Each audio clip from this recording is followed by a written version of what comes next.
Very good. Okay. Welcome to the Planning Commission workshop meeting of August 16th, 2022. As most people know, we have decided to allow for the review of sketch plans and other items that we do not need to vote on at a separate session, so that we can limit the amount of time at our regular meeting. So with that, I acknowledge that Peter Rye and Will Simfisi is on Zoom with us, and here in the room we have Bob Conklin, Lee Olson, and myself. I'm Wayne Beeler, the chairman, and Mr. Leon will not be able to join us today.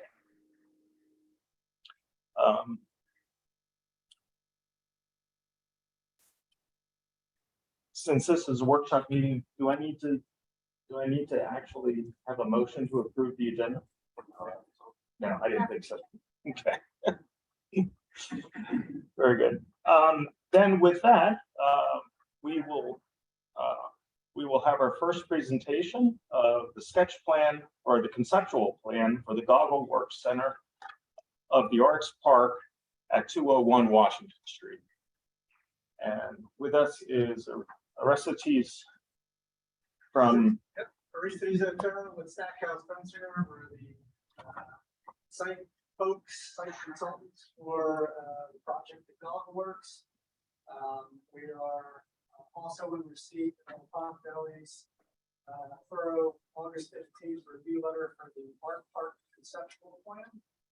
I think that was before I was on board, probably presented to the city as an overall concept for development of this particular block. For what we're presenting to the city at this point, and what we're looking to get additional feedback on, and hopefully understanding what really needed is, and I'm sorry, I tried to find it, I couldn't find it. We have Washington Street at the bottom of our plan, Walnut Street at the top, North 2nd, North 3rd, and then Fuller Street bisects the properties, down the middle. If you're familiar with the Goggle Works building, their main entrance is right here, with a large overhead sign occurring right here. What we're looking at doing in this, I guess, phase, if you will, what's in front of the city at this point, is improving the aesthetic of the main courtyard, from the access drive down through between the buildings over to the end of what we're calling the entrance courtyard, where it intersects with Thorn Street.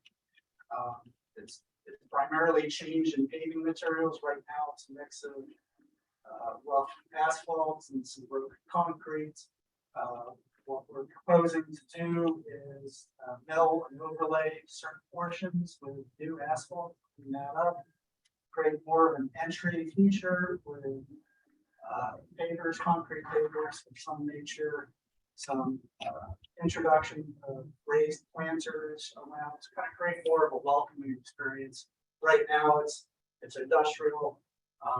We're trying to make it more park friendly, I suppose, if you will.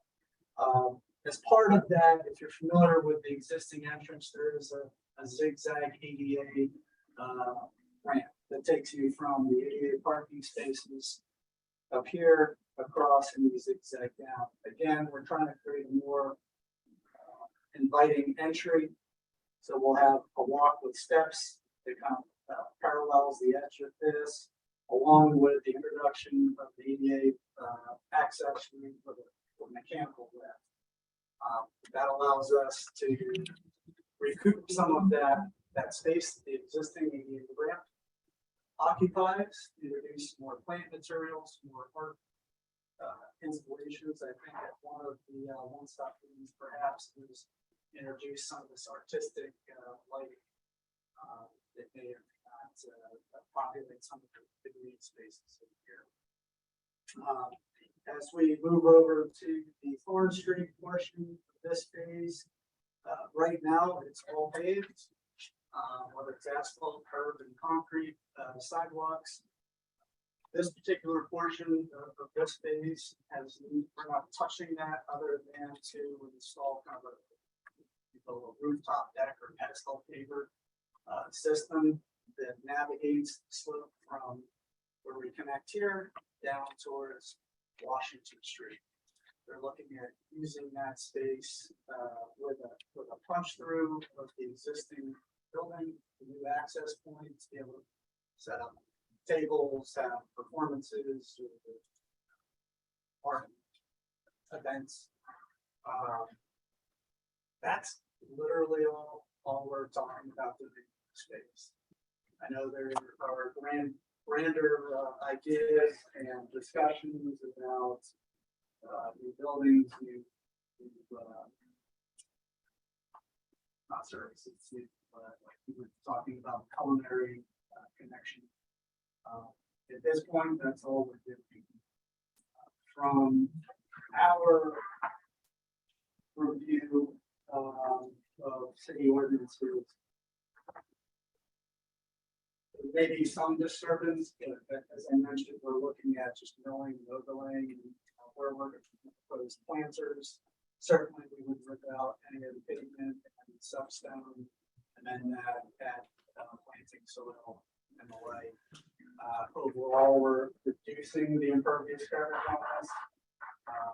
We're not changing use, we're not changing capacities, demands, of any of the other utilities. While we may have some tweaks, with some fine grading just to make sure that stormwater gets to the existing inlets, we're not changing. So I guess from our standpoint, it's a workshop, I really can't necessarily act, or maybe we can, but from our perspective, I think that at most maybe an engineering review for this particular phase, recognizing that anything further down the line with the part concepts would be back in front of you at that time. Certainly, if they're constructing, we'll certainly have an increased demand for utilities parking. Subsequently, as part of this project, we're in the process of going through the vacation of Thorn Street.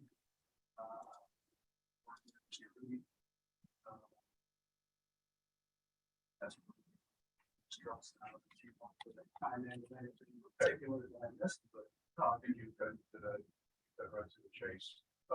For purposes of transparency, planning commission needs to know that we have been engaged by NovelWorks Center for the Arts to oversee the process. Since we were the original architectural renovations, they came to us and said, "You build this out." There is a landscape architect that has designed the elements that Aristides is referring to. That gentleman is not licensed in the state of Pennsylvania, so as a result, we wanted to, as I like to say, be street legal. So they reached out to the Stackhouse Spencer here, Aristides. This the only architecture that we're going to be doing as an architectural firm is there are elements in this first phase which require some detailing above the ground. For instance, there is a raised platform that is over top of most of the Thorn Alley, Washington Street, back to the end of the building. We're not disturbing any of the existing asphalt, any of the existing paving, or sidewalks that are under the platform. The object is getting the platform up so that it gets closer to the floor line inside the building.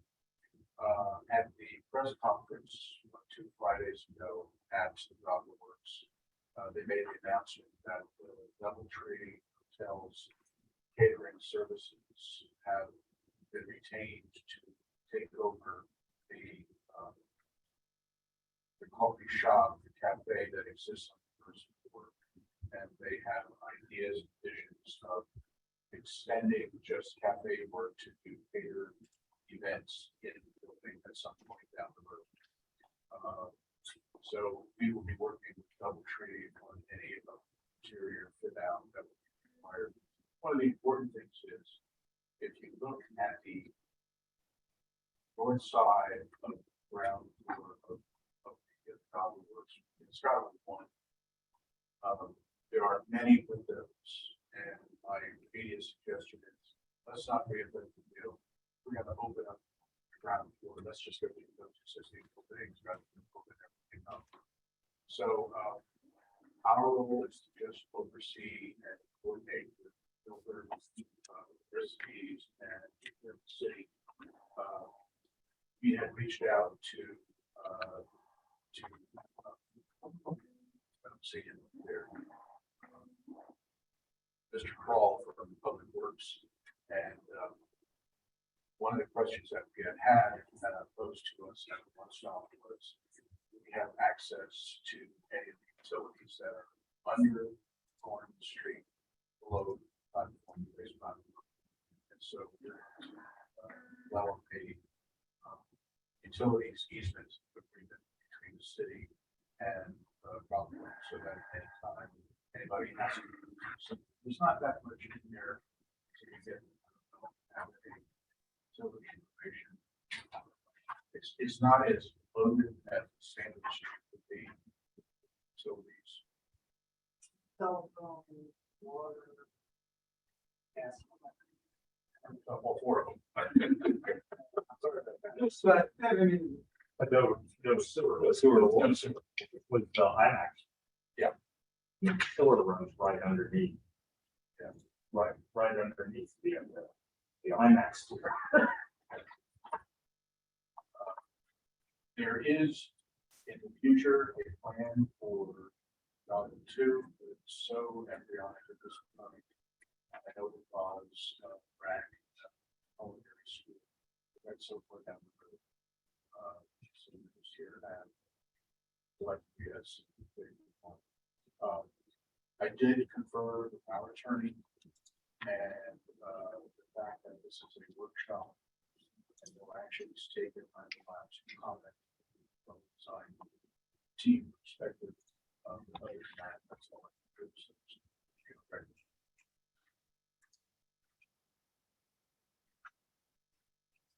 questions or concerns, if we're on the right track. My review letter was simply just taking the information that was provided to us at each one stop, as well as the information that's been supplied to us as part of the sketch plan application. This encompasses just about everything, more so to provide the applicant with guidance and direction as we move forward. I would say the biggest comment, which was touched upon, is the vacation of Ford Street. Once we have a resolution to that and on how the utilities will be provided access to or worked around, we pretty much have it all hammered out on this project. Site accessibility will be completed as part of that application. As far as any vehicular changes, I don't think Thorn Street's going to be that significant of a problem. So if anything, there's gonna be more pedestrians coming to this location versus any. I think one of the long-range plans of the current board of Congress is to make the entire block, the entire property, or pedestrian friendly, and inculcate it into the community at large. So that's something that's the dream of founders of the Moscow, Baker Cohen, that it had to relate to the community. It couldn't just be walled off and people didn't know it was there. So the efforts to move forward, give it identity. It's a big complex step. That's what it's about. And I think we could advance the plan as we go through, not necessarily as land development plan, but maybe so as a site plan. We could certainly work with that. Yeah, that's what I was gonna. the review to submit a formal sketch plan request to get an action from the plan commission. We could take action of that on the 23rd. I do support Vericity's opinion that at this moment, because of the staging of the project over time, that I think waiving full land development has a lot of merit to it. We are improving the site in terms of previous service and certainly being supportive of looking at the easier way, but bigger plans in the future. I'm just touching on it briefly. The upper right corner is an area just below that parking lot, which golf course does not help. Is the anticipated creation of a real significant amphitheater outdoor production performance space. Not as large as Van Shell in City Park, but something less than in size. And it would be, and it's still so far in the future, is it permanent? Is it a tensile structure? Nobody seems to be at this point. It's all going to be predicated on how much money they can raise. And of course, all that water, surface water just flows and walks you down. So our landscape architect has indicated that they are thinking in terms of capturing that water, trying to do something with the irrigation responsibility. So there's more to come to this plan at this point in time. Because they want to get moving on, they wanted to, they didn't want to develop the entire site, they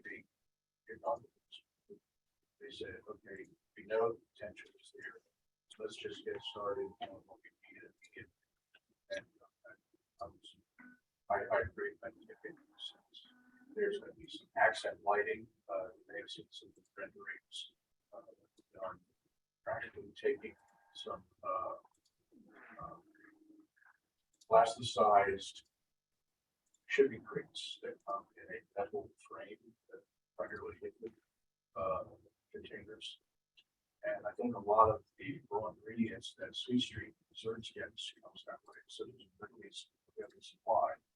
And using that, you can build them together, you can do all kinds of geometric configuration. So sort of artistic part, as well as what do you call it, aesthetic lighting, whatever that means. So there's lighting design. So there's got to be these are fixtures that don't exist. So I'm sure on electric inspectors see how wired safeguard. So let's just get down through.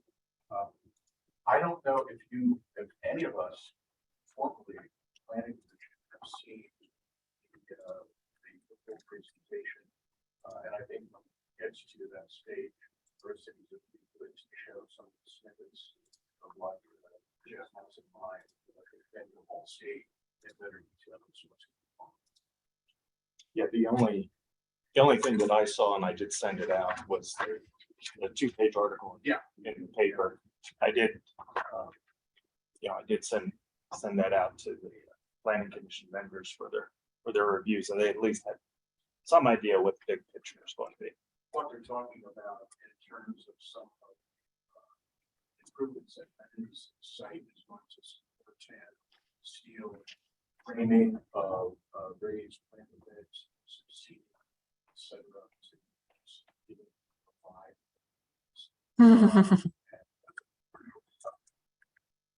And it costs a fortune.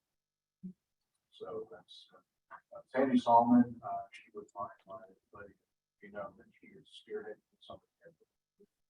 So she has been in meetings, part of the dialogue. So she's very, very good, integrated person. And she's also has been before us a few times about over there on Sweet Streets and things. And she personally comes. Yeah. So that's a lot to be said about that. Well, she has expensive taste, but she puts up the coin and go raises the point to make it happen. So I respect that. I did speak to Tim Kroll last week with respects to his comments, and I incorporated them into my review. So we have pretty much public works comments that they've had with this project. Also, we have on the line, it's Tom from zoning. Again, this goes back to, we need to take care of Orange Street, because then there'll be all sorts, it's once Orange Street's vacated, then we resolve a lot of zoning conflicts. Vacating it for the entire property or just that stone up to Stone Alley, which is kind of Just- current access? Just from Washington Street up to, not even up to Stone Alley, just. Just south. the area where there's the platform. Okay. I'm surprised. Long term, with, I'm just asking. You know, I believe it's the the thought that it would all be vacated to kind of create more pedestrian. Yeah. traffic. The raised platform is very sturdy element. It's made for outdoor use. It's made to be put up and not taken down. It's not a pop-up kind of thing. It's going to stay there. So Thorn Street will. Goggle Works has, through its treasurer, engaged services of a big firm locally to start the paperwork process. And I think what they wanted to do is before they got engaged to see just how far this goes. So vacation of Thorn Street is, and of course, talking to Tim, to Paul, the utilities agreement is very good. Is it contemplated that it's something that would be used for pedestrian access at all? Like on it? Because right now, there's photos that basically there's a gate that blocks the Thorn Alley. Oh, there will be two gates. There will be a gate on the south side so that as you walk down Washington, you can go in through the gate at Fourth Street. Then up just south of Stone Alley will be the other gate. So when the events are happening, it won't be utilized for a pass through, just to walk, side together. But for events, When their events are open, those gates, that's to conserve the investment they're going to want to fund the papers not there. There's going to be a minor performance stage, a real small stage, maybe for a quartet or sextet or jazz or whatever. It will be sound designed so that we project to the north. So that'd be permanent. There'll be a ramp to get up 18 or 20 inches off of sidewalk to get to the top. That hasn't been finally determined yet, but it's not.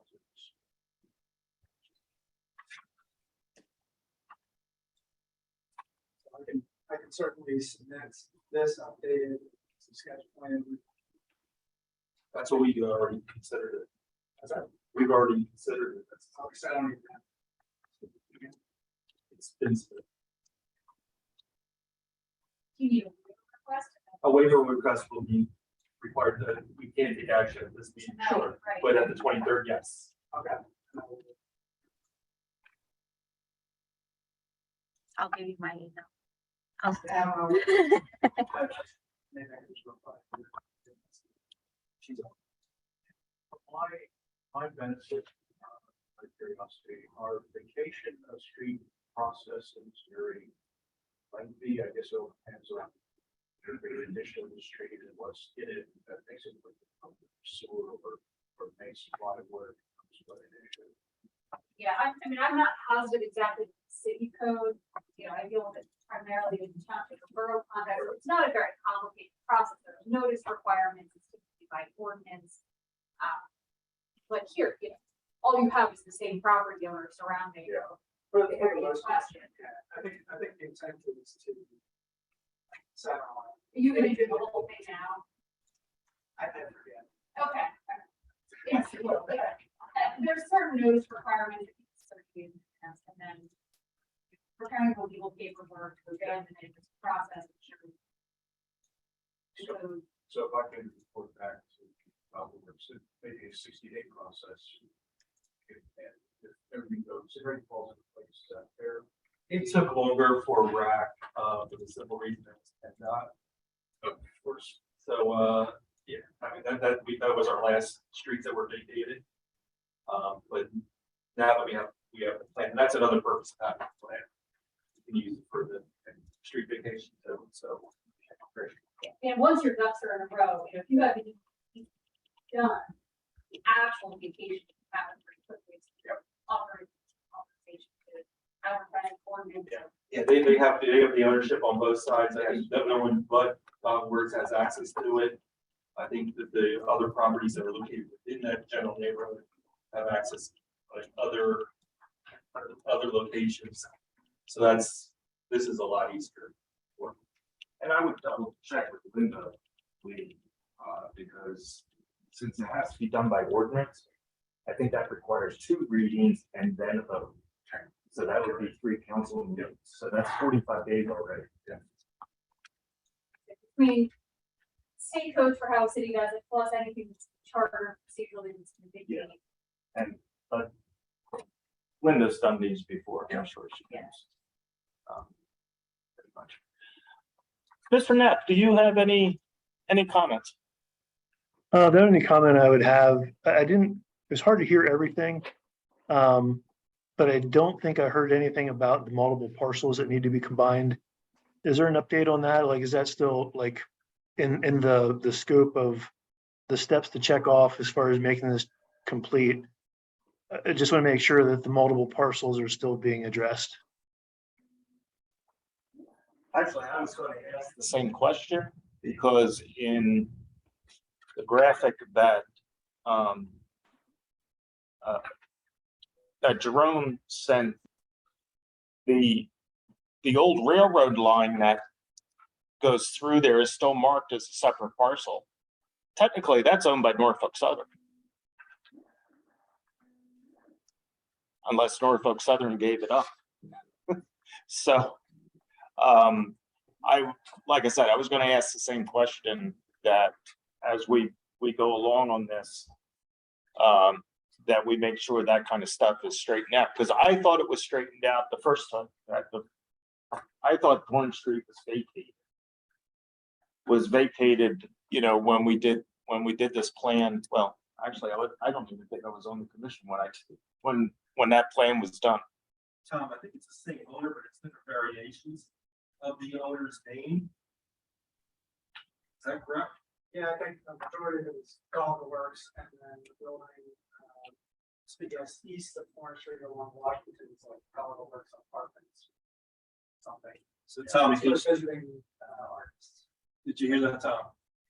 No. Okay. All Goggle Works except for one at the corner of Thorn and Washington on the east side of Thorn is Goggle Works Artist Apartment or something like that. Right, so I understand Goggle Works owns a lot of those parcels, and so when I looked at the plan, I think I didn't look at all the parcels, but I looked at the major ones, and there was like 5 or 6 parcels. And I think during our one-stop meeting, it was actually more like 17, someone had said. So because it's going to be used as a, you know, zoning is very parcel specific. So things that are kind of crossing over those boundaries, I mean, it really should be combined. And I think that was the intention of Goggle Works, because they were like, yeah, we've thought about this before. We just want to combine everything together. So from the one-stop meeting, it was pretty much, that was their intent, and they were, you know, full throttle to do that. But I didn't hear anything in the discussions. I just wanted to make sure that that's still kind of like in the queue as far as things that are going to be addressed. I believe so, as part of the overall park concept idea. I don't know what that timeline looks like. I'll have to confirm. If an annexation plan is desired or required, we could fit that within the same scope. I don't think it's going to create any problem. Tom, this is Lee Olson. When we were doing the master planning for the sites of Goggle Works Apartments as well as Goggle Works Center for the Arts, there were a lot of issues with acquiring and aggregating all of the properties so that the two properties, two projects in total could be built. The Goggle Works Center for the Arts came first, and the vacation of the site across, which then became the Goggle Works Apartments, where the railroad tracks used to be once upon a time. And it's the custom of, it was the custom of the developer at the time that as long as they had the ownership of all of the contiguous properties, I believe they felt that they had the right to do what they were doing in terms of having Goggle Works 1, Goggle 2, the hot glass building, and also the apartments. So is annexation a requirement by zoning ordinance to do this project? It's my understanding that it's pretty much it's a state regulation. It's parcel specific. So the reason that would be a negative as long as you have common ownership, it's okay. Because any of those parcels could be sold separately and that would make everything else non-conforming. So it has to be, and it can be very simple. It's just a matter of, combining the deeds and just saying, hey, these parcels, and you just list them out, are forever combined into one lot. And to separate them would require subdivision or something, whatever. It's a fairly simple process. It doesn't need to be, one set of meets and bounds, for the entire property. It can just be an aggregate of all of those parcels, put it on one deed and say we're binding them together forever. I don't think it's complicated at all. Okay, then what I will do in my capacity as managing the project on behalf of the owner, I will suggest that they look seriously and now expeditiously look at annexing all of their holdings so that it becomes one property, one site, and be done with it. I think that makes the most sense. Yeah, and I think it makes sense to do it now because you're doing the land development plan anyway. So rather than hit it a second time and go through an annexation process through the planning commission, it'd be easy just to dovetail it right in and kill two birds with the one stone and have everything the way it needs to be. Tom, when Thorn Street's vacated, I'm assuming that would be first. It would be turned over or revert back to the adjacent property owners, which would be Goggle Works. So we can probably handle the street vacation at that time. So they don't have to do a street so they don't have to do an annexation twice. Follow what I'm saying? Sure, I mean, that's fine. Even have to be contingent on that being accomplished before anything gets approved for what's being proposed. I mean, I think the vacation has to occur, That could happen any time. but as a precursor to any of this being put in place. The work being done. Can't start construction unless Use the property, right? The project can't. Yeah. So it seemed to me, I mean, I would think you would wait until the vacation is completed. And And then then- yeah, And then that's what I everything said, gets yeah. linked together. Does the city, and I don't know how this is, some municipalities require even consolidation to be by a recorded plan versus just consolidation deed as Tom. We require by an annexation plan. Okay. And I didn't know that answer and I wasn't sure if you've been around long enough to know how that typically is handled, but I wasn't sure if you're going to do that. So it may be more than just the deed and have the plan that shows them all the consolidated. And a corresponding. All annexation plans have been done by an annexation plan.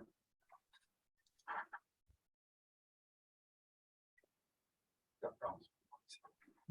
Anything else, Tom? No, that was the only thing I had. Okay, thank you. Anything, do you have anything, Peter? Well, just that the audio is really bad. It seems like the front microphone is working better. If you guys could move towards it, that would be outstanding. But we can barely hear you. just snippets, just little intonations. I think you're right, Peter, because after our last meeting, I was in the same position you were, so I decided to come to the meeting because I was doing 2/3 of it. I'm regretting not coming to the meeting. I had a little. I had small- contacted IT about it and they said that they would fix it, but I'll contact them again. Yeah, So if you guys want but, I can, anyway, I think it would be outstanding if we could consolidate some of this in this iteration, but other than that, I really don't have any comments. I think it's a wonderful project.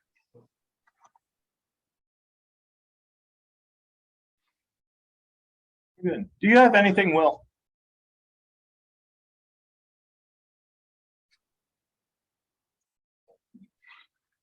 Will?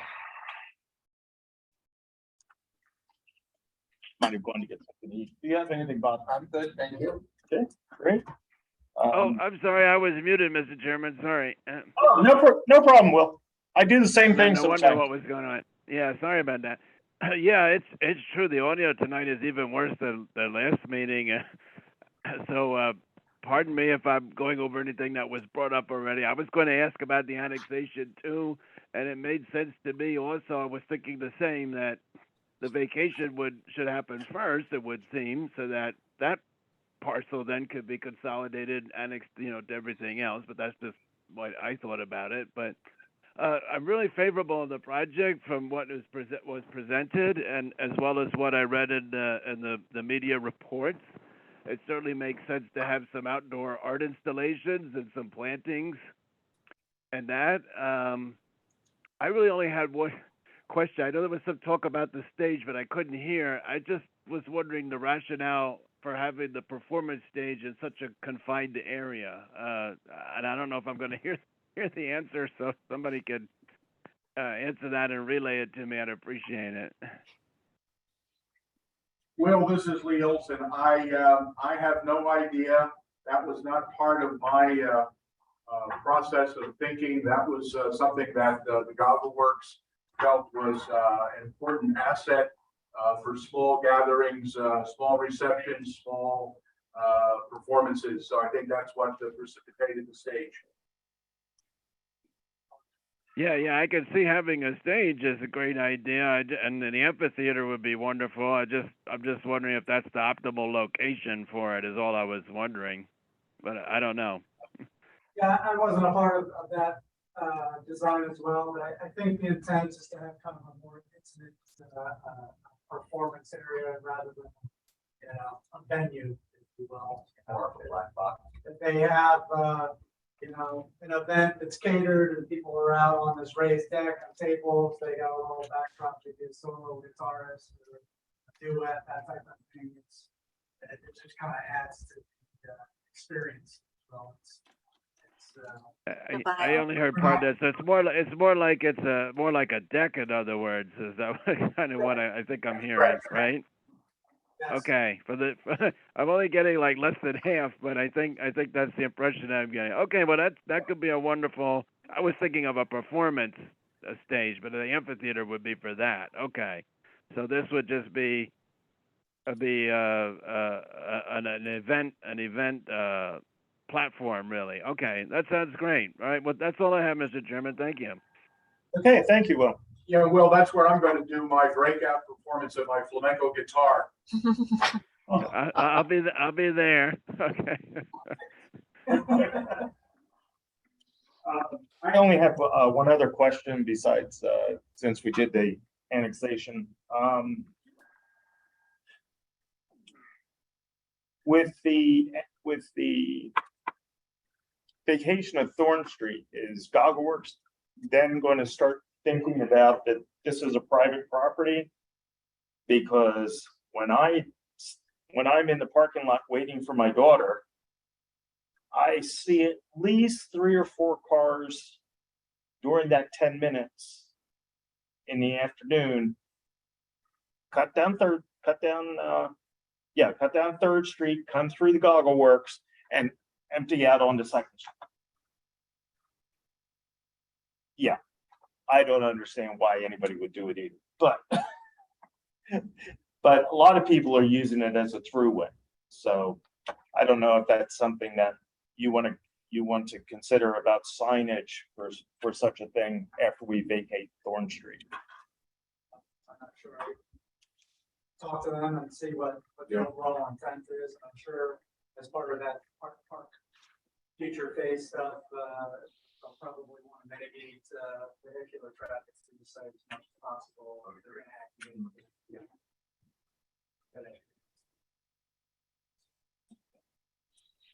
Very good. Does anyone have anything else on the Goggle Works plan here? Okay, with that, I want to thank you, trustees, as always, I for appreciate your time and I'll get a waiver request. Get to work on our vacation, finalize our vacation documents. So, thank you very much.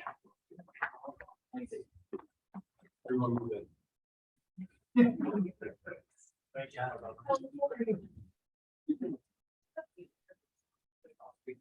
you.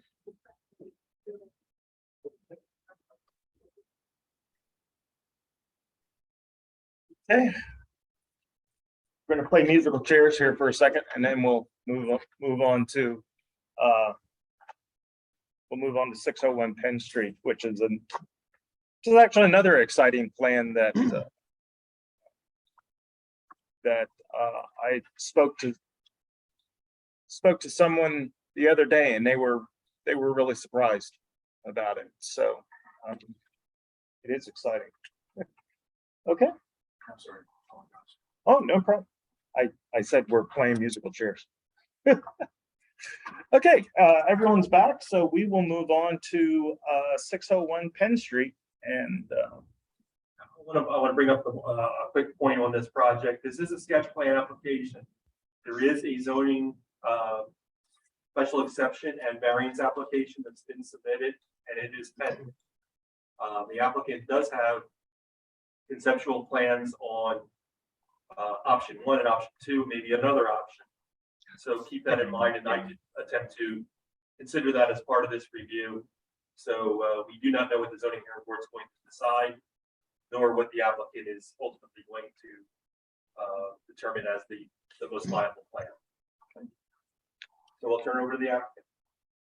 Jerome, thank you, Mr. Chairman, members of the Planning Commission, Mark Cuck from Cuck and Cuck here on behalf of the applicant Heights Advisors and Dream Ventures 2 LLC.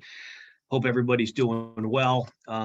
And I'll say hi to Beth as well. I think I saw her on the move up on the musical chairs. Yeah. Wanted to thank first and foremost everybody on staff, including Jerome and Tom and Jamal and everybody else who's been working on this pretty diligently to keep moving ahead. And as the members of the commission may recall, we were in front of you about 8 months ago, give or take, back in November or December, I think it was, with a sketch plan iteration. Kind of put this in front of the Planning Commission to just let you know we were working on it, and we're moving ahead at this point pretty quickly. It is a little bit of an unusual project, as you know, Mr. Chairman. You were saying it's exciting. It is exciting. It's a fantastic opportunity to redevelop this project. But you're all familiar with this property, 601 Penn Street. Santander branch is obviously at the corner. And with me this evening is Peter Dobermont with Heights, and Plato Marinakos as well, who's sharing his screen at the moment. So what Jerome was alluding to is we're proposing a multiple uses at this point in time. The primary focus, we'll go through the floors, basically show you here quickly, but the primary focus is to use floors 3 through 10 as a hotel, sort of an extended stay concept. And we're asking for the city to consider an alternative to that, if that does not work out, to consider the adaptive reuse concept and basically permit the residential use of apartments through the 2nd through the 3rd floor. I know that's a lot to digest, and probably the best thing to do, Plato, is start right from the right from the ground floor and show the members of the commission what we're looking at here. So, and please, Plato or Peter, jump in at any time, but you know, this is the first floor. Yeah, this is the first floor. We could start with, everybody knows the site. It's on North 6th Street and Penn Street. It's in the center of Reading. This is sort of a map, location map. I'm not gonna waste people's stuff. People know the building. Everybody knows this one, Plato. Yeah, I'm reverting back to, so then going to the first floor.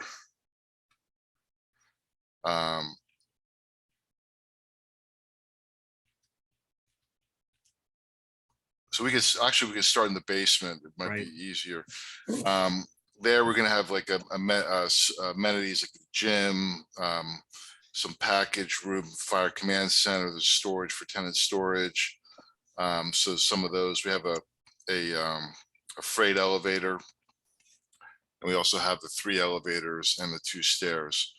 On the first floor, it's really important to have a loading dock area, back of house for people to come in and out, move in and move out. We also have a residential lobby to connect to the 3 elevators.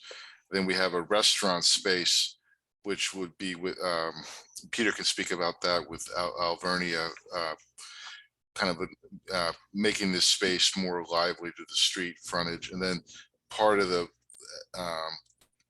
project is to keep the Santander branch, not Sovereign, but the bank branch in this corner here. On the second floor, we were also looking at different alternatives, but basically these would be the hotel units on the second floor. And then this could be potentially a restaurant also up on the upper floor. They were looking back and forth with different options there. And then the typical floor, we have our hotel units. We have 12 studios, 12 1-bedrooms and 2 2-bedrooms units, kind of an extended stay. This is our typical floor. We would have laundry on each floor for everybody to use. We'll keep the mechanical room. This core kind of stays the same. And then the way we laid everything out was because this is a square, that was part of the challenge. So some of these units we have laid out so that we can get the most light into these units. This is another plan that shows a typical for the square footage of the units, showing just these colored areas would be the general square footage for. And then we would also keep the machine room and the elevator mechanical penthouse. And that's basically the plans.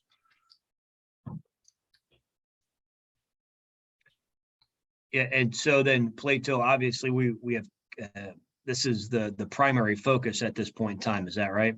That is correct, yes. Peter, are you able to discuss a little bit the Alvernia concept that Plato has mentioned? Sure. So we want to, we want to provide, and we've entered into a partnership with Alvernia. So we want to do an incubator program for as a restaurant space to teach the students there where they can come in and train and cook, and we can actually have a restaurant there that's part of their programming. We also anticipate using the first floor as the restaurant, as well as the second floor space, which was already outfitted as a restaurant. So that could fits, well with the building envelope and what was originally, housed. I think that's the former outside in restaurant there. So that would be a great partnership for the students of Alvernia and a great value add for the city as well. And so, Peter, while we're talking about that, obviously the primary focus of these plans right now, I mean, this is a fluid project. Is that a way to put it, basically? 100%. I mean, fluid is the correct term. Yes. Can I add something about the fluidity? Please, here? Plato. basically, if you look at this plan, the flexibility that we designed is if this is a 1 bedroom and this is a 1 bedroom in this hallway, to make this a 2 bedroom, you simply put a door, and this instead of being a 308 square foot unit, you can combine it with this one, which is 312, will get you 600. And then like this one, you would put a door here, you could combine this studio and this 1 bedroom and make a 2 bedroom. So by designing the flexibility and in the fluidity because of economic changes or market conditions that we can't foresee right now, our plan can Pivot. change and pivot, and we'll have bigger units and there'll be apartments. So that's sort of our thinking. And we did this around the plan. Anyway, go ahead. Yeah. Yeah, no, Plato, I was just gonna say, obviously, we've been working on this nonstop for the last couple of weeks, if not months, right? And Yes. the concept is continuously being fine tuned. We did present this concept to the zoning hearing board, and obviously, we're looking forward to their reaction and their decision here, which we'll hopefully have within the next 3 weeks. That hearing was just last Wednesday already, but Jerome has seen these plans, and I believe this version, this might be the first time, Jerome, you've seen this particular version with the restaurant on the first floor. Am I right, gentlemen? That's correct. We've also seen previous drawings or that you had with the dormitory use. I think that was 6 months ago. Yep. And we'll get into that. I thought perhaps one of the issues that the planning commission would certainly want to weigh in on, and I believe there was some discussion about this several months ago, is the loading dock concept that Plato brought up on the first floor. I didn't know certainly getting some feedback on that would be very, very helpful at this point in time. That's a pretty important piece of the puzzle from our standpoint. So just to bring people's attention to the loading dock,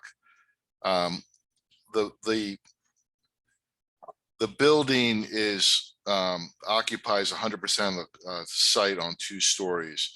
We would maybe this roof here would become a rooftop terrace potentially, but the rhythm of the bays is kind of established. So what we would try to do is establish a new residential entry here in the tower part, keep this entry for the restaurant, maybe enliven this a little bit. This would be the area for the bank.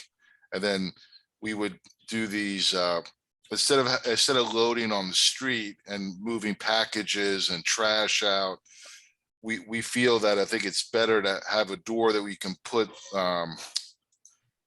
the truck in. We're not talking about semis or 18-wheelers. We're talking panel trucks to go in and out and shut the door, and then pedestrians can go by. So I think that's a better solution, because there's really no back of house here, like an alley or something that we can get to. So the hardship for us is keeping the public safe, but also providing services for the building. And that's sort of the push and pull we have here. And I think this is a solution that I think could work. We're talking about food delivery, or what sort of use? Well, it would be move in, move outs for the residents. It would be trash. It would be some food for the restaurant. It would be general deliveries for the building. And the bays would be big enough that a truck could fully. Yeah, we have, I'm sorry, my computer's like slow. Basically, we propose a curb cut loading area here. So we would have to remove some of the off-street parking. And then the plan,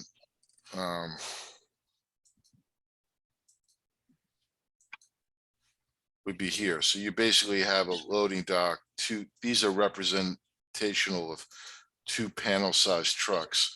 So the bay would be, each bay would be like almost 17.5 feet by almost 30 32 feet deep. It wouldn't be like a dock levelers or something like that, but it'll be a panel truck coming off and on. But I just, you know, having a truck unload and trash bags coming on the sidewalk and people dropping stuff, it just, I think it wouldn't really be a good look for the city of Reading, honestly. I'd rather have that in a garage door, shut the door, let them load, do what they have to do, than leave safely. What's the height of the door? The door is, hold on. It would be like the base pretty tall there, so we would take, let me go to the elevation. So it could fit a trash truck. Yes. It's not an 8-foot door. It's probably 10 to 12 feet. Give me once, bear with me.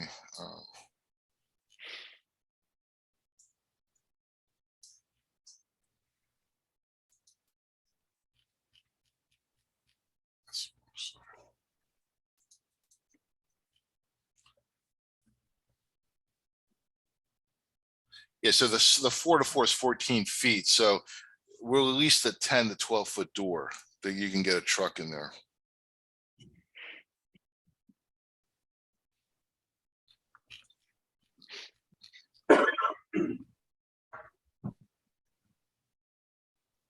Yeah, here it is.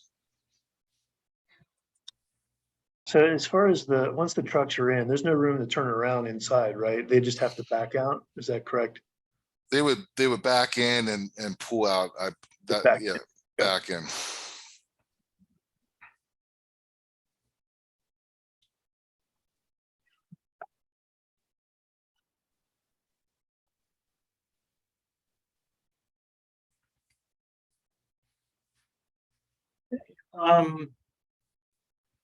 Does anyone from the commission have any questions? There's no parking on site. I'm sorry. Yeah, that's correct. No on-site parking.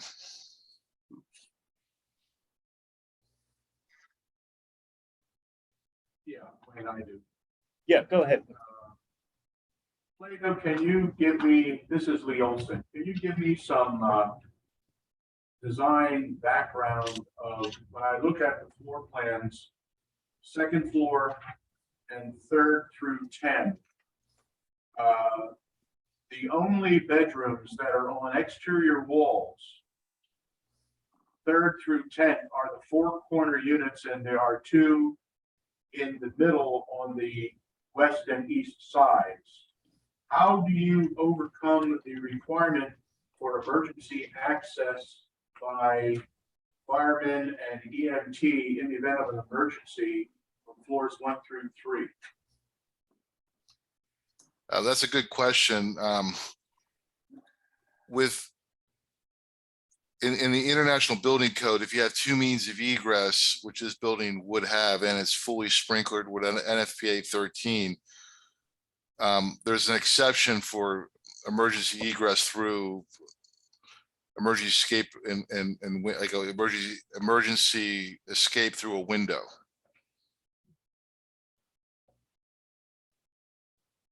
If 1 through 3, that there's an exception for that.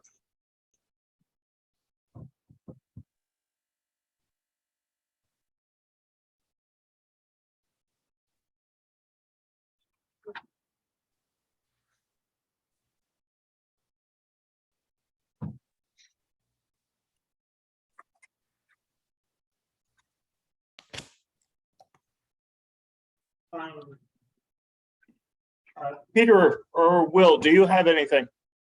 Yes, thank you, Mr. Chairman. First of all, I could hear everything the applicant said clearly, so it must be the position of the microphone, or makes the huge difference. They're on Zoom. They're not here, Will. Well, that explains it. See, I can't tell. Okay. Well, that was great. So anyway. Well, I'm just loud, I guess, huh?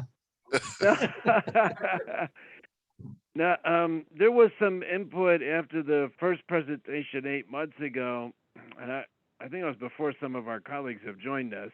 There was some input from the Reading Redevelopment Authority, if you may recall, Mr. Chairman. So it's something that we would want on the record what their contribution was. This was in regard to the loading zone, and I was listening closely. It sounds like a good proposal. I couldn't see, of course. So I'm hoping that fits with what Redevelopment Authority was proposing. I know they were working on improvements to that courtyard also. There was a grant for that. So some coordination, consultation with them, I think would be prudent. And the only thing I want to say on this, I'm very pleased to hear about the proposed restaurant. I had brought that up before.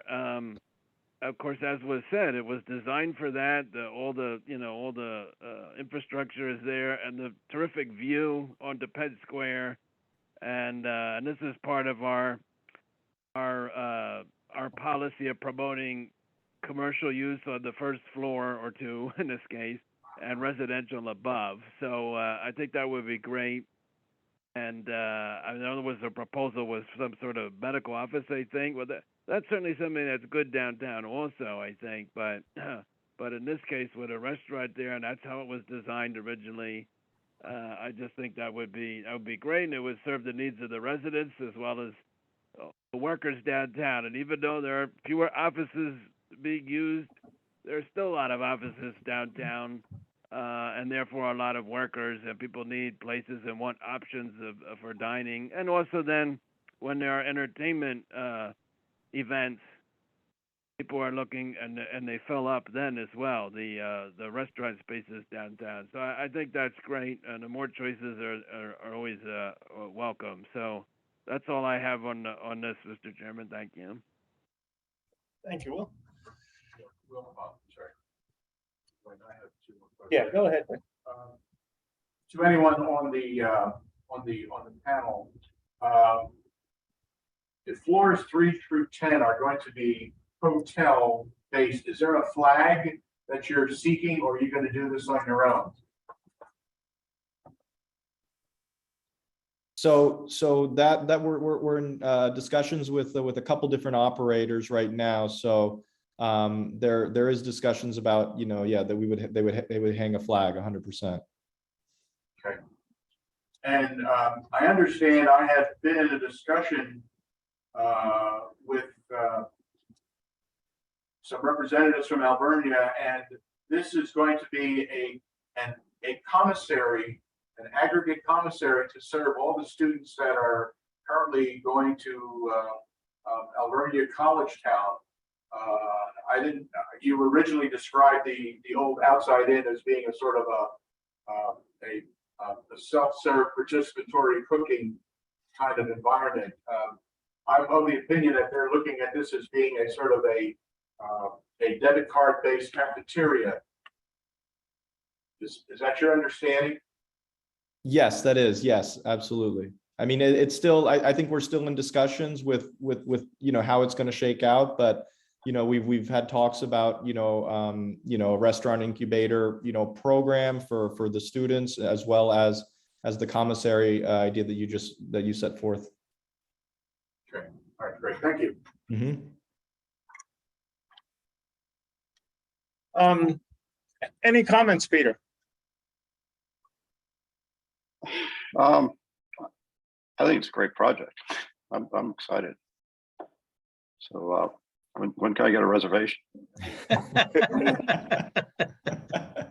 We're not quite there yet, Mr. Rye, but we appreciate that. We appreciate that comment. Yeah. Tying it into Alvernia, that's an interesting idea. I know they're trying to build these sort of connectors to lots of businesses downtown, both for the students' benefit and the community's benefit. So I think that makes a lot of sense. Yeah, I think it's a great project. Thank you for your nice words. Thank you. Yeah, we're extremely excited to be a part of this. It's going to be great. You have anything, Bob?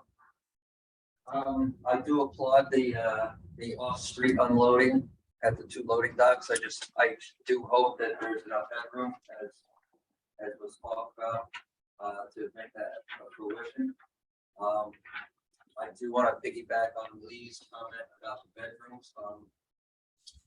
With IBC in Pennsylvania skipping a whole 3 years, I'd like to really look at that interpretation of that exception. But besides that, I mean, there's no proposed work on the outside of the building that I don't think it needs it. We can't talk about it, kind of parking or anything like that, 'cause it doesn't have it. So we're okay. I'm having a this hard is time Wayne. hearing. Yeah, sorry. I'll reiterate what Bob was talking about. One of the things that he liked is the off-street loading and the proposal for the 2 doors that you have proposed for Penn Street. It'll be interesting to see how that'll work out. I mean, they do it in New York all the time. But you know, it's not common here in Reading, so there might be a few hoops to jump through ordinance wise. So I would take a look at that. I'm not exactly sure what that might require, because I'm not sure about vehicles crossing over pedestrian pathways, how the ordinance is here in the city of Reading. Might want to take a look at that. The second thing was about parking. If this becomes a hotel, you're going to be required to have you will probably be required to have a contract with the Reading Parking Authority at one of its locations. So that would be another thing that I would suggest taking a look at. I brought that up in the review, and as part of that discussion is discussion with them during peak events to determine whether or not what's available during their busiest times when there's an event at any of the venues. So I think that discussion would be prudent to have at this point. That way we know where your available parking is.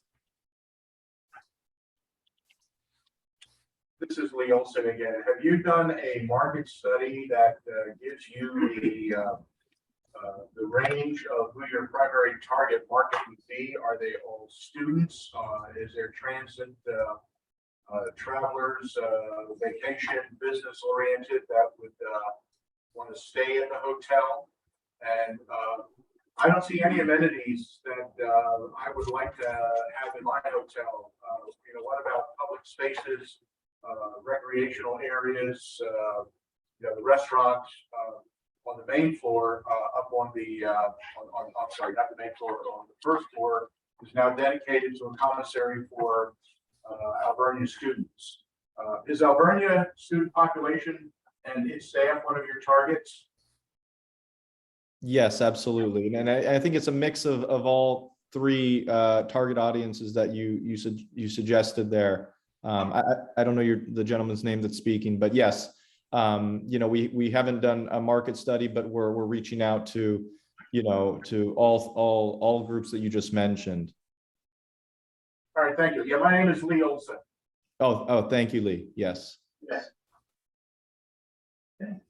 This is Wayne again. I see that that Mark had to sign off. It's Mark, correct? Not Mike? Mark. There we go. Terrible with names. So the last thing I wanted to bring up is since you're doing so much thinking about flexible spacing and recombining of rooms and things, I think the Public Works Department is going to be looking for when they do the sewer modules for a range, like what is the most EDUs you're going to use under the most intensive use for this area. And they're going to require a lot of documentation for that, I would have a feeling. And that's, that would be something to look out for. Be the apartment value. So, so that's one thing to, one thing I would suggest looking into, because. Thank you very much. Yes, absolutely. And let's see, our parking we went over. Oh, and I also want to commend you for having tenant storage in the basement. We've had another developer who has complained about such a requirement, but you are willing to make that available. So I applaud you very much for that. Absolutely. No, thank you. Yeah, we found that it's vital and everyone uses it. Yeah, I agree. We need extra storage for stuff for the tenants, definitely.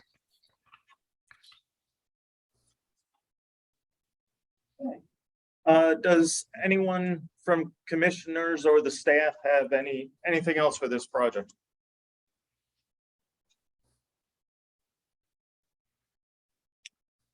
Okay, hearing nothing, I believe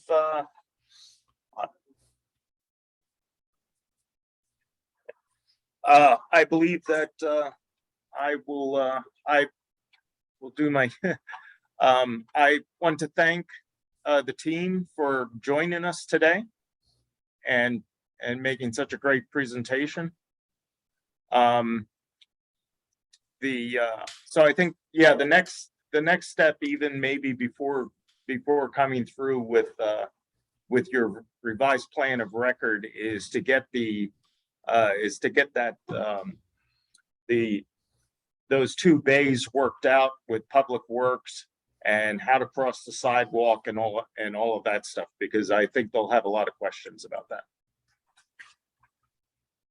That's it. Yeah, thank you. And the redevelopment authority, Mr. Chairman, yeah. Oh, yeah, the redevelopment authority is back up and running. So I was on the opposite side of there today. I was on Court Street taking a look at the remodeled walkway between those buildings, but I didn't get a chance to go down to Penn Street to see if the statue was moved yet, because that was one of the recommendations from the redevelopment authority, get that statue moved to make it better for you to pull in and out of those garages.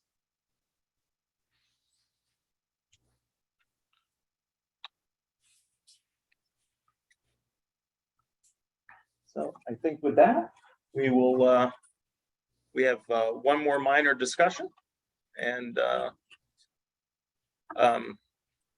once again, thanks to the presenters this evening. Thank you. Well, Have a thank nice you, evening. guys. Thank you. Thank you very much. You too. Thank you. Thanks. Bye-bye. Okay. And then I think Jerome just wanted to bring up something real quick.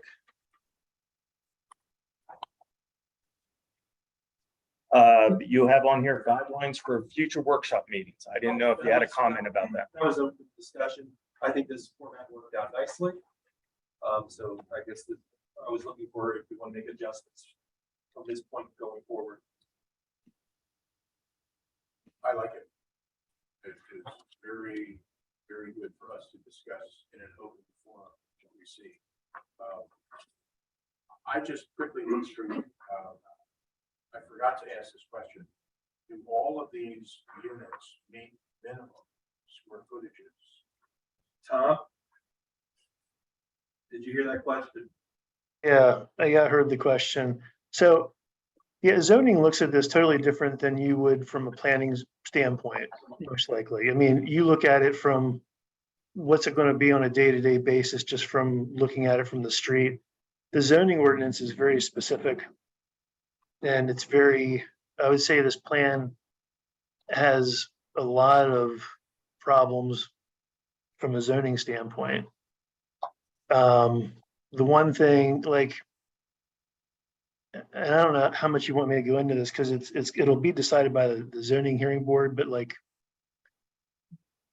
the studio apartments don't really qualify for a studio status under the ordinance, and the one bedrooms really don't qualify for the one bedroom square footage under the ordinance.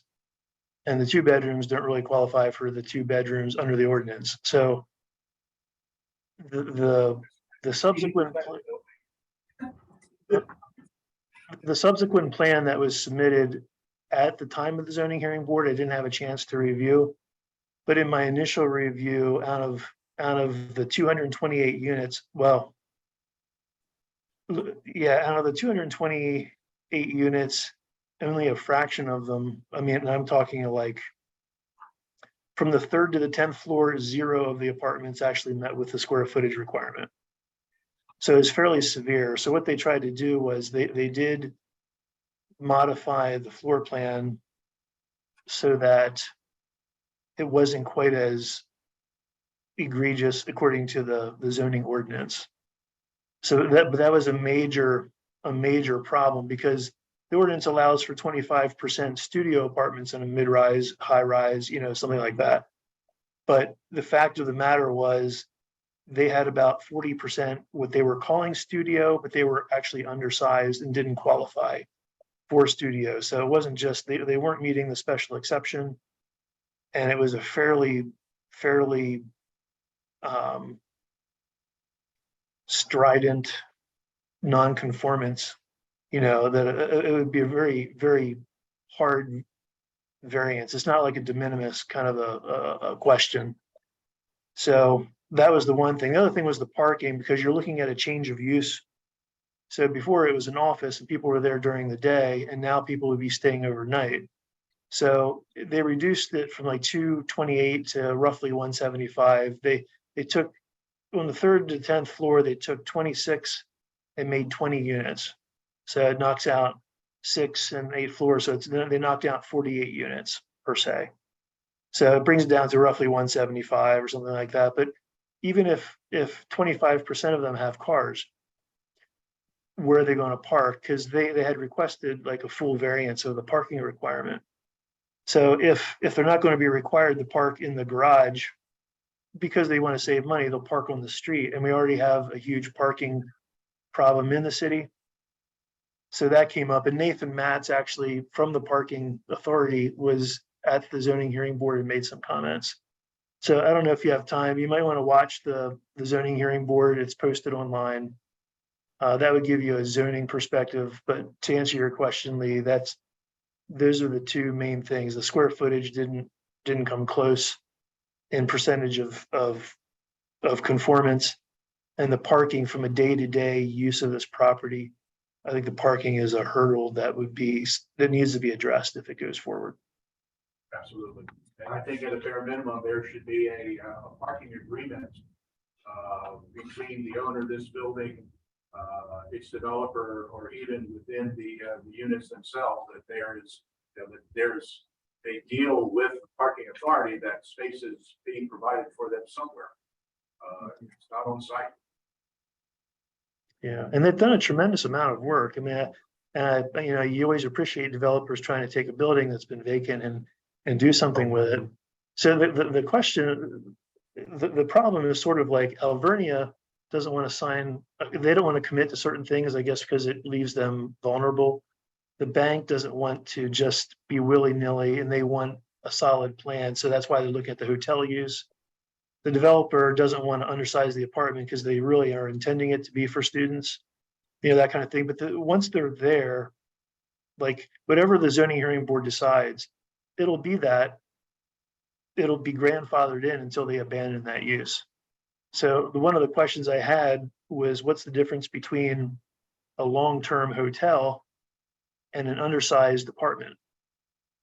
Because this doesn't comply with apartments at all. But they're trying to come at it from a hotel point. But if it is going to be a hotel and you have 9 floors of hotel rooms that are really dormitories, and Alvernia moves or whatever, you're going to have these, if they're classified as apartments, then you're going to have grossly undersized apartments forever as a grandfathered right.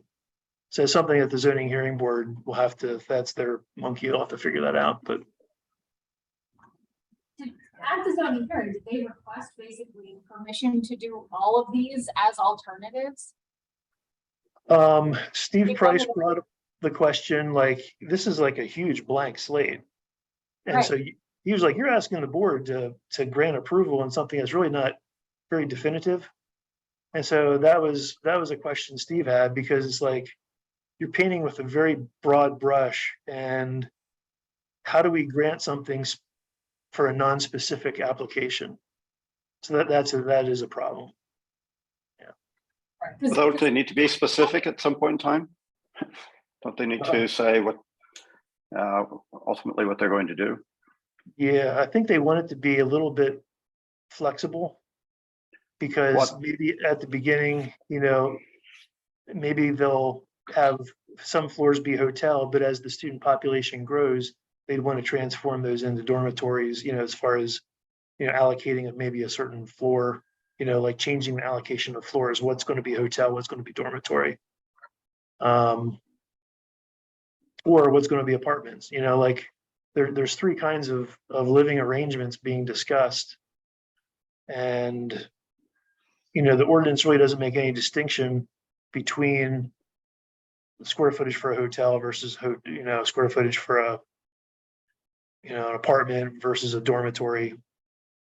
So, yeah, it's a very non-specific plan, but I think they almost had to be that way because they just don't know how things are going to go, and they're trying to comply with expectations from the bank and expectations from the college. And the one thing they could do is they could just make all the apartments like truly apartments, and zoning hearing board could say, we grant this, but it needs to meet habitable space or something like that. And then instead of having 1 student per room, you would have 2 or 3. And then if the college moves, then you just rent it out to residential use or something like that. Or, it leaves your options open if you actually have square footage that's habitable, on a normal day-to-day basis. And the one thing that they brought up at the zoning hearing board was the UCC code does not require as much square footage, but the zoning ordinance is not preempted by the UCC code and has every right to demand more square footage. And in the townships I've been in, minimal square footage is anywhere from 7 to 750. So the fact that we're down at 400, 25% of them could be 400 and the rest have to be 550 for a 1 bedroom is typical of going to a city and having more higher density, more concentration. But to take it down to, some of these were under 300 square feet, and it would be more typical of almost like a rooming house, which is something that the city and the ordinance, judging by the ordinance, would try and avoid. Yeah. I know the architects in the room. Curious. I mean, I would think even an extended stay hotel room would typically be bigger than some of these units. Right. You tend to have things like a suite, right? I would agree, and I think Tom, you hit the nail on the head. Shame on them for not thinking to the future for resale value. I think you're absolutely right. Suppose the grand experiment of Alvernia doesn't make it, and now they don't have the students. Right now, I would hope that with my room key comes a shoehorn, because when I look at these spaces, these are just horrible. And I can't believe in today's collegiate market that there's such a high demand for single bed apartments. I just don't believe that. So if they looked more carefully and more creatively at these floor plates and did a Homewood Suites where you have a 2-bedroom apartment, kids don't mind living together. That's done all the time. I don't know of any collegiate design that says, oh no, we are all 1-bed apartments. No, there's such collegiality when you have roommates, same curriculum, same club, same cultural ethnicity. I just think this is nothing more than just, let's jam as many beds into this building as we can. It's all bottom line profit. I think they're missing the boat on doing a smart development of a Homewood suite space where you've got 2 bedrooms, maybe 3, so that in the event collegiate doesn't work, the resale value of the building and the reuse is there. You've already done it. Because once you plumb it this way, the fixtures in this building are phenomenal. Tim Kroll's gonna have a field day calculating EDUs. This is amazing. Yeah. That's why I applaud the attention to it and look at adaptive reuse, but I think they're going about it in a very mercenary. How much can we, this is 10 pounds of tomatoes in an 8-pound can. It is not good quality space. I just don't buy it. Two things, their alternative they presented last year did have the dormitory concept, and it also was 2 and 3 bedroom units or to be shared by 2 or 3 students, the common areas and everything else like that. So, that should be taken into consideration. The other factor is when we had the discussion about habitable space, the same applicant went below the values that were allowed by the zoning ordinance and went UCC standards, and that's how 100 South 4th Street was worked out. But that was 30 some units versus 200. Yeah. I think we're overthinking the university thing. I mean, there's a number of different factors here. So yeah, if it was traditional undergrads, yeah, they could bunk up and so forth. But we're talking graduate students, international students. The developer. Well, first of all, Alvernia is their program is much more specific and likely to happen than perhaps these developers' plans. And so the university's got a problem that which developer can they trust to actually build what they need in the time that they need it. And they have a very specific. I'm a trustee, so I'm walking a fine line here, but there's quite a bit in the background here, and their plans are probably even more specific than these developers' plans. The developers take the risk that if Alvernia doesn't supply the students, then they've got this building configured for students and they can't use it for residential use, right? That's their risk. We can approve one use and don't have to allow for other uses. They have to reconfigure the building.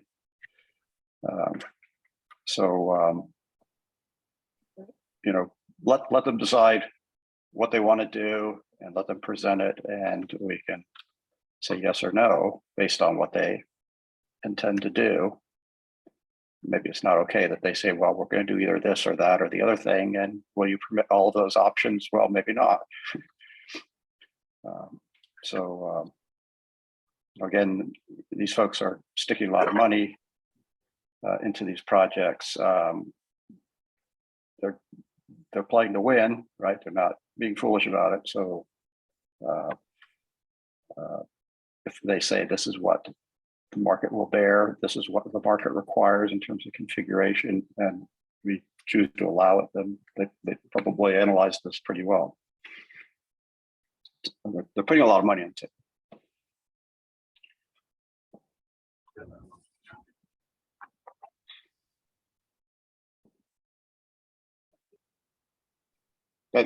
I find it interesting too that I understand that the rooming house scenario, and we really need to try to avoid that. When you travel around the world, hotel rooms come in all different sizes. You can get a hotel room in Zurich that you can just barely walk around the bed. That's it. Apartments around the world come in all different sizes. I rented an apartment in London recently, and it was damn small. So the market again determines what people will rent and what developers can build more, as long as we avoid bad outcomes, but we should be fine.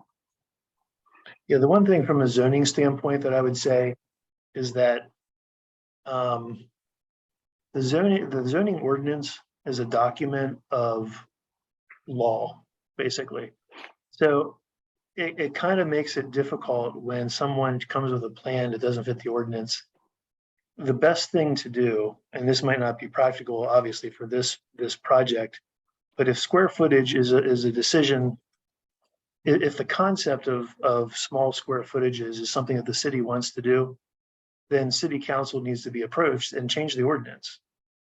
But because you make a problem, okay, so zoning, if you don't change the ordinance, but you just dovetail everything to be what someone wants it to be, you can end up in a lot of litigation because the ordinance is very specific. And if it's appealed and it goes to the higher courts, the judge will say, well, these people made an error in the matters of law, right? So when the ordinance is very specific that you have, okay, so you have special exceptions, which is permitted uses, and you have to meet those requirements to have that special exception.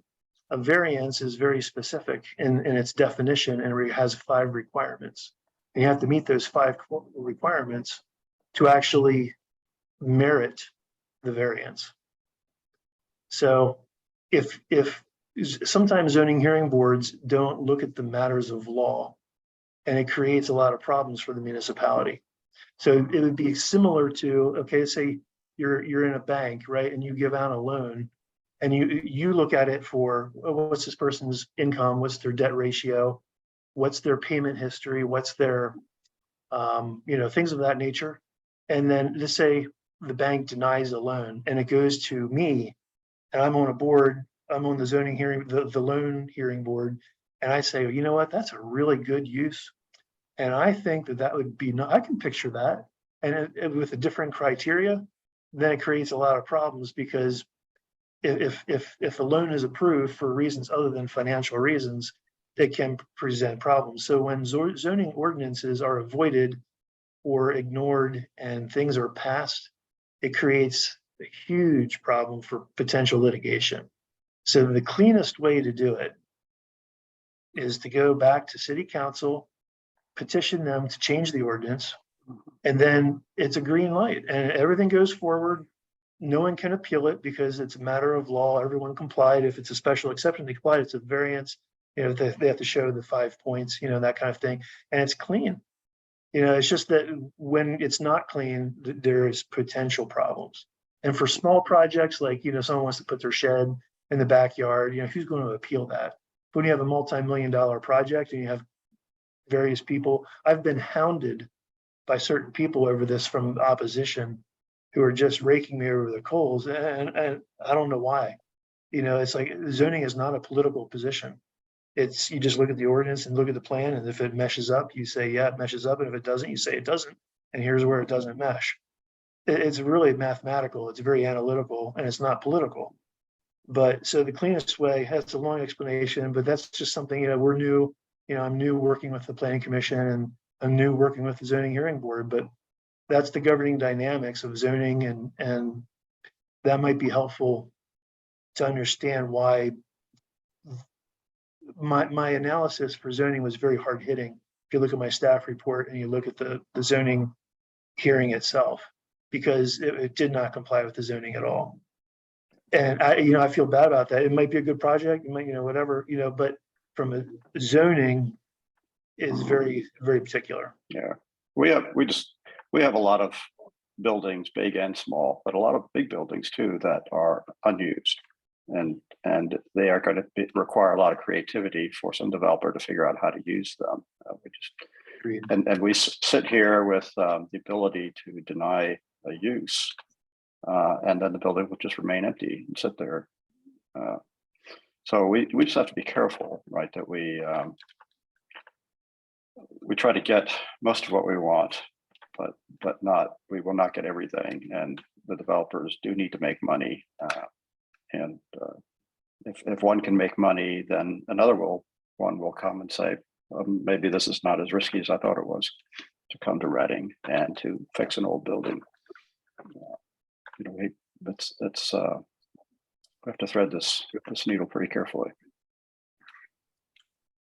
just as a little history lesson, we were allowing efficiency apartments, as was mentioned, 25% is what the planning commission went ahead with when they changed the zoning ordinance.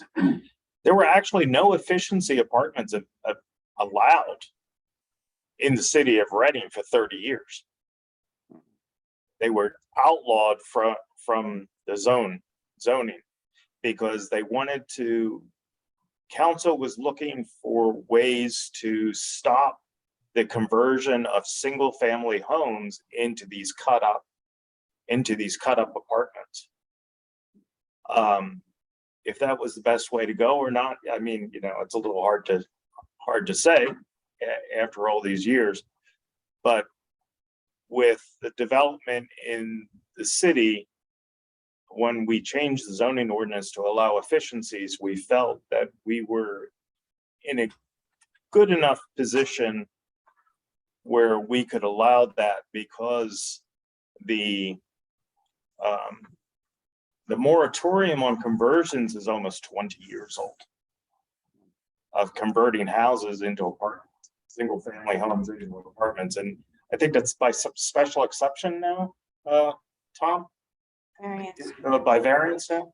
Yeah, and actually for conversions, it's still not allowed. Yeah, it's like, it's only the studio 25%, and that's only for like mid-rise and high-rise, that kind of stuff, but maybe even low-rise, but not for like typical conversions. It's still prohibited. Yep. So, it's one of those things where it's one step at a time because of some of the problems that we had. I remember one building at up by Hope Lutheran Church at Front and Greenwich, the large building in back of Cafe Esperanza. That was illegally split into 14, I think it was at least 14 units. And boy, I tell you, when zoning, everybody got, and buildings and trades got wind of that, they shut that down real quick. And that was the type of stuff that we were dealing with at that time, 10, 15 years ago. And we probably deal with it sometimes now, but that's just a little bit of the background to some of that.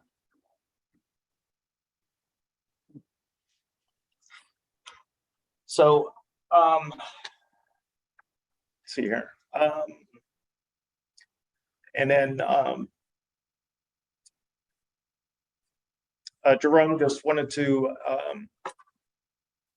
highlight some of the things for Tuesday's agenda. Yes, we have a reduced schedule, or number of projects that are on the agenda. We will have the Reading Phillies back on for their final plan approval. And there are a couple of other projects that are boomeranging back as that we haven't seen for 2 or 3 weeks, or months rather, that are coming back. So it won't be as nearly impacted. I think we'll see some closure to some of the other projects. Good. Great. The agenda will be out most likely in draft form on Friday, and we'll finalize it on Monday. Very good. Okay, that actually completes our agenda. So I will call for adjournment, and we will see hopefully everyone on next Tuesday. In person. So I'll be here. All right. So thank you very much, Peter and Will, for joining us. Yeah. Okay, thank you. good night. Yeah. Good night.